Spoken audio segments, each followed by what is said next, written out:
Minha família fingia que me amava, enquanto me deixava passar fome. Durante 2 anos eu acreditei que era forte o suficiente para enfrentar tudo sozinha. Mas tudo mudou no dia em que meu avô fez uma simples pergunta no meio do almoço de domingo. Ali, bem diante de todo mundo, a verdade começou a cair como dominós. E eu descobri que, enquanto trabalhava até desmaiar, meus pais usavam o dinheiro que era meu para salvar o filho preferido. Mas o que eles não sabiam é que a filha esquecida não ia aceitar calada. Meu nome é Camila Santana, tenho 22 anos, nascida e criada em Campinas, interior de São Paulo. Faço engenharia civil na UFSCar, em São Carlos, e até aquele domingo, eu pensava que meu maior problema era estar sempre cansada demais para viver. Naquele dia, estávamos todos reunidos para um típico almoço de domingo na casa dos meus pais. Mesa cheia, cheiro de frango assado, arroz com alho, farofa, vinho barato, tudo como sempre. Meu avô, o senhor Geraldo, tinha vindo de Piracicaba. Aos 83 anos, ainda era uma figura imponente, daqueles homens que não precisavam falar alto para serem respeitados. Estávamos todos servidos, conversando sobre banalidades quando ele perguntou: Camila, aqueles R$ 2.500 que deposito todo mês ainda estão te ajudando com os gastos da faculdade? O garfo caiu da minha mão e bateu no prato, fazendo um barulho seco que silenciou a mesa inteira. Que dinheiro? Perguntei, a voz mais rouca do que eu esperava. Meu pai parou com um copo de vinho no ar. Minha mãe congelou. Meu irmão, Rafael, fixou os olhos no prato, como se o arroz pudesse lhe dar uma resposta. Meu avô franziu a testa. O dinheiro que transfiro para sua conta universitária todo mês, desde que você começou a faculdade. Já faz quase 2 anos. Minhas mãos começaram a suar. Meu estômago se contorceu. Meu mundo começou a girar em câmera lenta. Eu nunca recebi nada disso, vô. O silêncio que se instalou foi sufocante. Dava para ouvir o tic-tac do relógio da parede e os carros passando na rua lá fora. Meu avô endireitou a postura e apoiou os 2 braços na mesa. R$ 2.500 por mês. Durante 24 meses. Mais R$ 8.000 que enviei no primeiro semestre para matrícula. Depois outros R$ 8.000 no segundo, e mais R$ 8.000 no terceiro. Eu conferi tudo com meu contador. Minhas pernas ficaram moles. Fiz as contas mentalmente. R$ 60.000. 60 mil. Enquanto eu trabalhava em 2 empregos, dividia miojo em 3 partes, chorava em silêncio por não conseguir pagar o aluguel do alojamento. Esse dinheiro existia. Mas eu nunca o vi, nunca senti, nunca provei. Camila nunca viu esse dinheiro? Perguntou meu avô, agora com um tom gélido. Ninguém respondeu.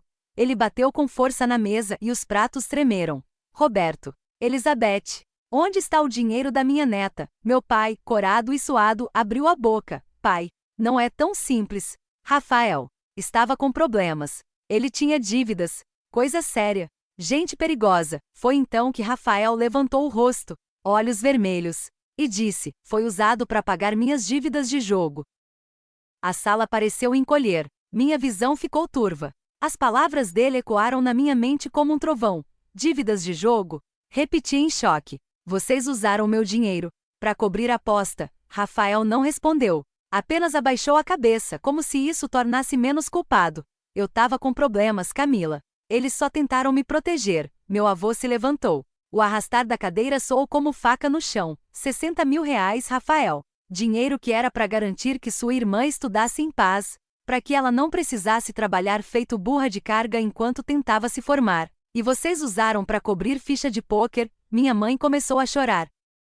Pai, por favor. A gente achou que dava tempo de repor. Era só para não ver o Rafael se afundar. Ele devia pra gente perigosa. Minha avó saiu seca. E por que não me contaram? Por que não me pediram permissão? Por que preferiram me deixar passar fome? As lembranças explodiam na minha cabeça. A vez em que liguei chorando porque o alojamento ia me despejar. Meu pai respondeu: você é adulta. Se vira. Vai procurar outro emprego.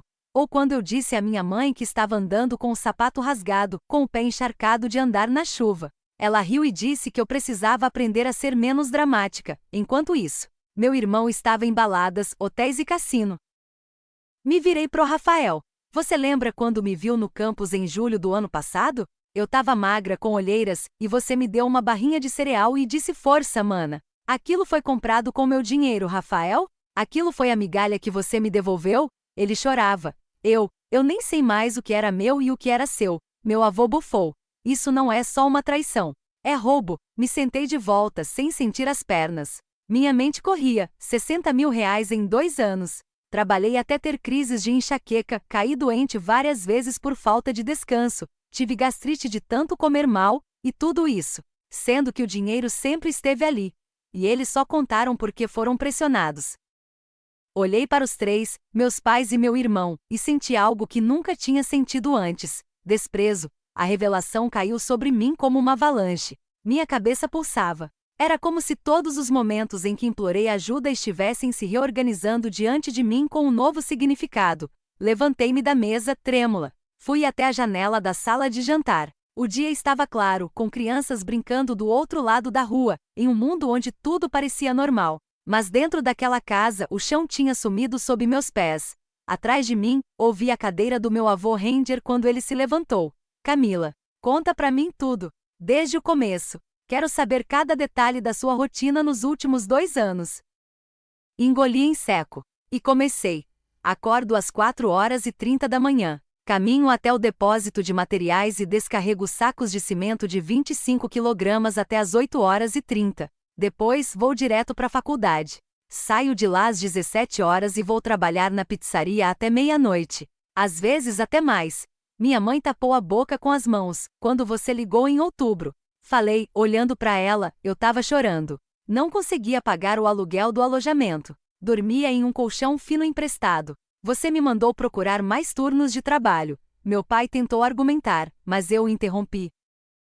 E você disse que eu precisava criar casca se quisesse vencer na vida. Meu avô voltou para a mesa. Seu rosto endurecido. E vocês dois, disse ele, encarando meus pais, recebiam o dinheiro todo mês. Cada centavo. E nunca sequer pensaram em contar a verdade?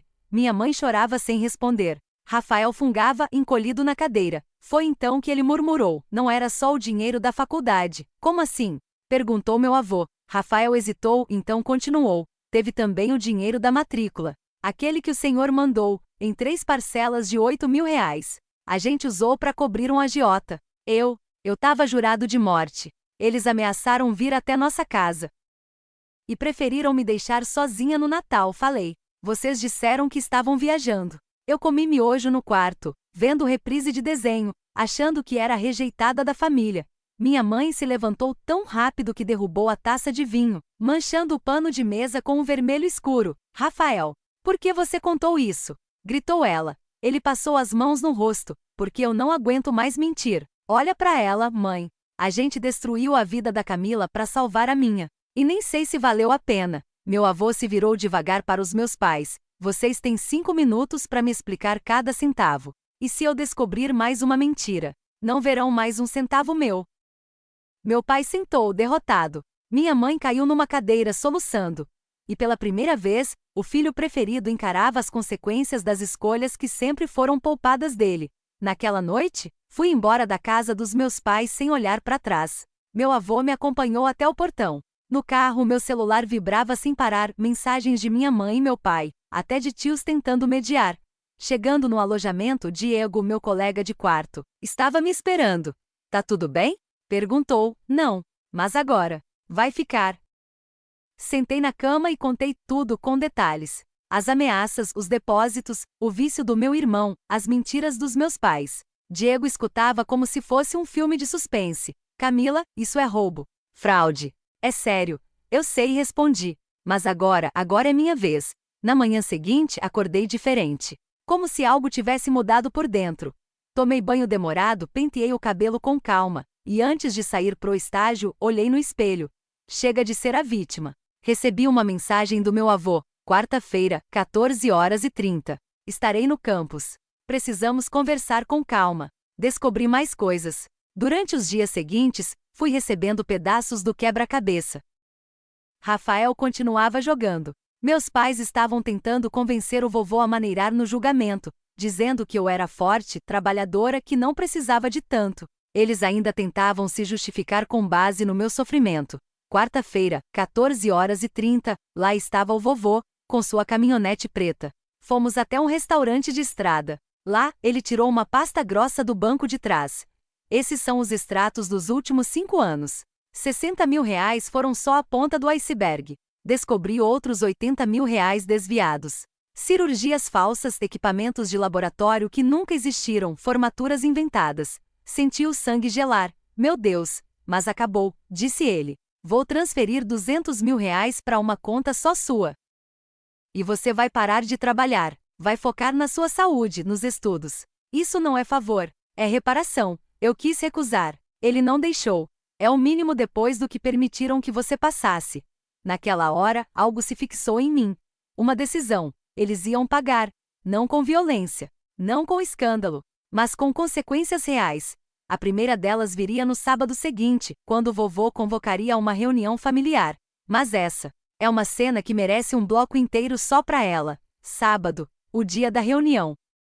Meu avô me buscou cedo, vestindo camisa social azul marinho e com a pasta de documentos sob o braço. A mesma expressão que ele usava quando fechava grandes contratos. Fria, focada, implacável. No caminho, ele me disse: hoje você não vai pedir explicações. Você vai exigir respeito. Eles precisam entender que a filha esquecida agora tem voz. Respirei fundo. Ao chegarmos na casa dos meus pais, o clima era pesado. As janelas fechadas, as persianas abaixadas. Meus pais estavam lá dentro, sentados no sofá. Rafael também. Todos pareciam envelhecidos desde o último domingo. A tensão era palpável. Meu avô não perdeu tempo.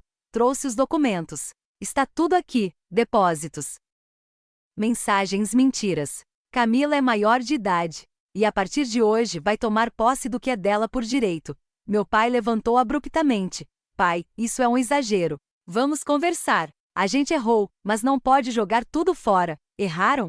Meu avô rebateu. Vocês enganaram a mim. Roubaram o futuro da filha de vocês. E o pior, viram ela sofrer e preferiram o silêncio. Isso não é erro. É escolha. Minha mãe começou a chorar.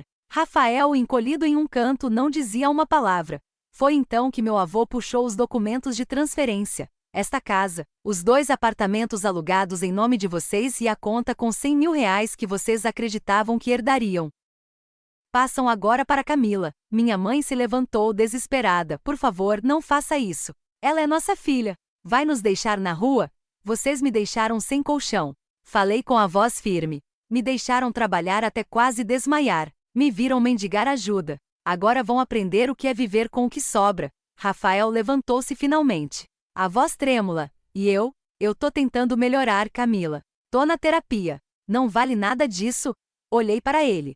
Não com ódio, mas com exaustão. Rafael, a diferença é que agora você quer mudar. Mas naquela época você se alimentava do que era meu. Do que eu sangrava para conquistar. Isso não se apaga com um tô tentando. Meu avô colocou as chaves da casa sobre a mesa. Vocês têm 30 dias para sair. A casa é dela. Silêncio. Olhares baixos. Nenhuma defesa, pela primeira vez na vida. Eu era ouvida, e a partir daquele momento ninguém mais ia me ignorar. Depois da reunião, fomos direto ao cartório.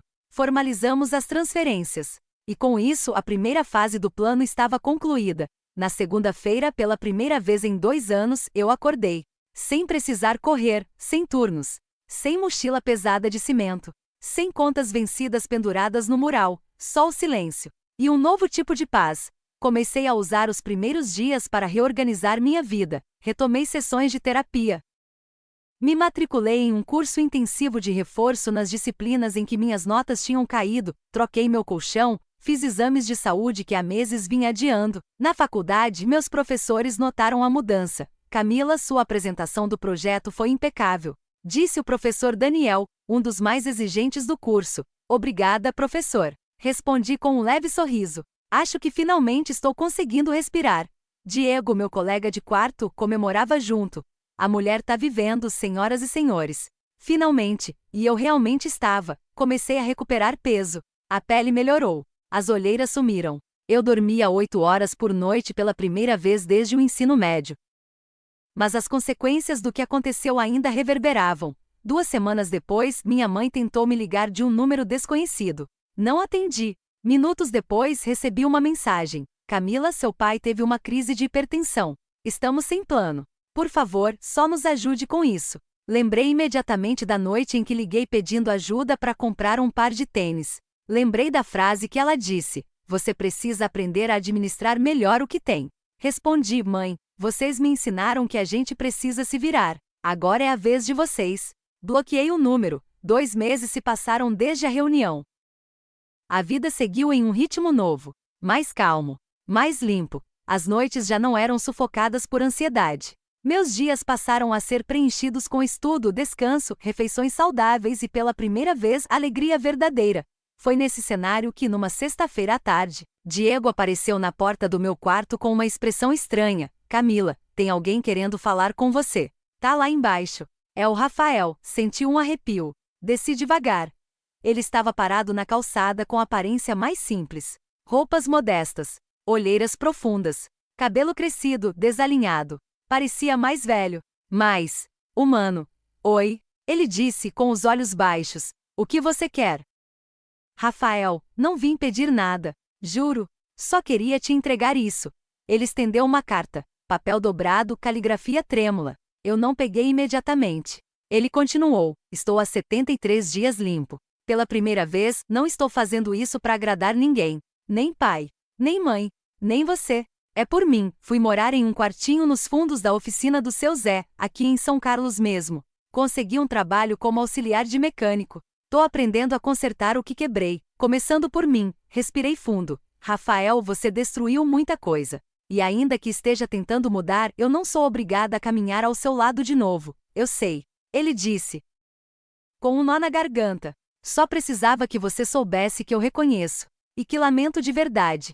Você já disse mais do que eles disseram em toda a vida. Ele assentiu. E foi embora, sem insistir. Guardei a carta por dias antes de abrir. Quando li, chorei. Não de dor, mas de alívio. Perceber que ele estava tentando. Sem manipular. Sem pedir perdão de forma barata. Foi um fechamento. Não uma reconciliação, mas um reconhecimento. E às vezes isso é tudo que a gente precisa para seguir. 6 meses depois, fui chamada para assumir uma vaga como coordenadora júnior de obras sustentáveis em Florianópolis. Me mudei com tudo planejado. Apartamento simples perto da praia, uma bicicleta nova e sonhos antigos sendo atualizados. Meu avô me visitava a cada 2 meses. Sempre trazendo pão caseiro, cadernos novos e algum conselho sábio. Num desses encontros ele me disse, você não se vingou, Camila. Você restaurou a justiça. E isso faz toda a diferença. Assenti. Eles me esqueceram por anos, vô. Agora é minha vez de esquecer. Não com rancor. Com liberdade. Durante as noites eu caminhava pela orla e olhava o mar. O mar que não me devia nada. Que me acolhia. Fui do quarto escuro com miojo vencido. A varanda com vento no rosto e comida quente. Recebi mensagens esporádicas da minha mãe, quase sempre com teor de culpa e manipulação. Eu não respondia. Não por raiva, mas por preservação. Meu pai nunca mais tentou contato. O que, no fundo, era coerente. Ele sempre foi bom em se ausentar. O Rafael, depois daquela carta, manteve o silêncio. Às vezes, o Diego dizia que tinha ouvido falar que ele ainda estava firme na oficina. Isso me bastava. No último mês da faculdade, o professor Daniel me indicou para uma vaga em uma empresa de engenharia aeroespacial. Fui aprovada. Com salário de gente grande. Com contrato, benefícios. E o mais importante, respeito pelo meu esforço. Na cerimônia de colação, todos os formandos subiram ao palco com seus familiares. Alguns com os pais, outros com os irmãos. Eu subi com o senhor Geraldo. E quando o apresentador chamou Camila Santana, graduada em Engenharia Civil com laurea acadêmica, aplausos tomaram o salão. Eu olhei para o meu avô. Ele chorava. E sorria. Você venceu, minha menina. Não por mim. Por você. Hoje trabalho com projetos de engenharia ambiental que beneficiam comunidades carentes. Uso minha experiência pessoal como motivação. Já palestrei em escolas públicas. Já ajudei meninas em situação de abandono. Já patrocinei bolsas de estudo para jovens que lembram muito a Camila de 17 anos que dormia no chão do alojamento com fome e medo. Meu avô está com 86 anos. Continua lúcido, ativo e mais orgulhoso do que nunca. Ele me chama de minha engenheira de alma limpa. Rafael continua em recuperação. Às vezes manda mensagens em datas específicas. Eu leio e torço por ele, mas não abro as portas. Algumas feridas precisam cicatrizar sem reabrir. Quanto aos meus pais, o tempo fez o que devia. A solidão os ensinou que a empatia nunca conseguiu.